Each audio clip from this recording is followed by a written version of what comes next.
Andrade. A ver, nos planteaba ahorita Mariana, antes del corte, esta diferencia entre opinión y reportaje por cuanto a que la opinión tiene un componente, decíamos, subjetivo, es una apreciación que hace el autor de la propia opinión, y en cambio en una nota informativa, cuando lo que se transmite no son opiniones sino informaciones, pues sí, digamos, amerita un mayor apego a los hechos.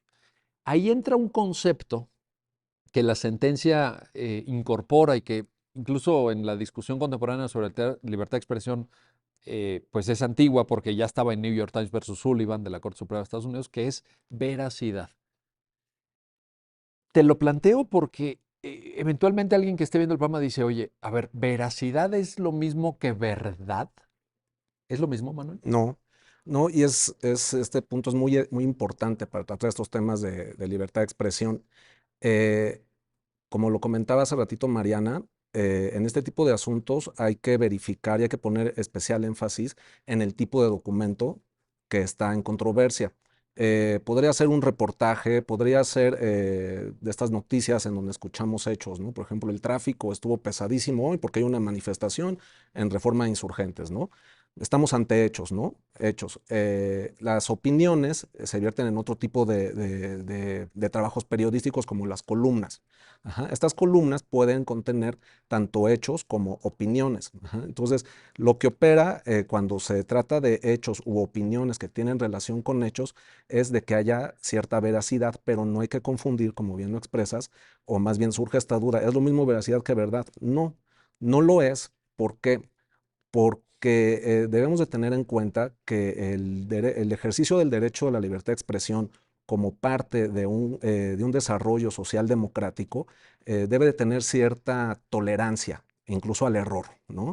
Entonces, ¿qué sucede? Lo que se exige en el parámetro constitucional es que haya cierta veracidad, es decir, que haya un soporte razonable de esta información que revele que hubo un trabajo periodístico con cierta diligencia, con cierta responsabilidad, pero sin establecer una obligación de una veracidad exhaustiva que nos dé lugar a decir, es que sí pasó verdaderamente las cosas tal como las está diciendo este columnista, este periodista.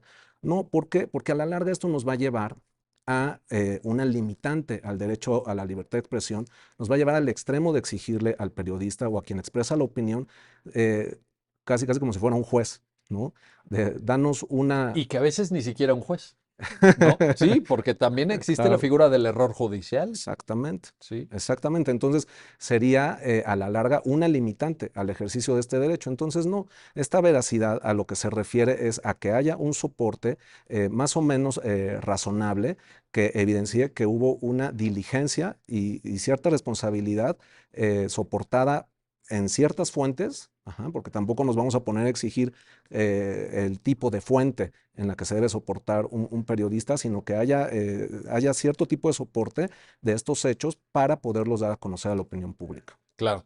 En ese sentido, digamos, un desapego respecto a hechos probados o contrastados en el marco de un proceso judicial, por ejemplo, no necesariamente conllevaría una responsabilidad civil, ¿no? Esa sería la conclusión. Exactamente, Porque si se acredita la diligencia en la investigación, por ejemplo. así es, porque a lo mejor eh, lo que podría acontecer es también ver cuál es la intención del periodista. Es decir, si él tenía conocimiento de que esos hechos eran falsos, ahí sí estamos en un problema, ¿no? Para quien expresó la opinión.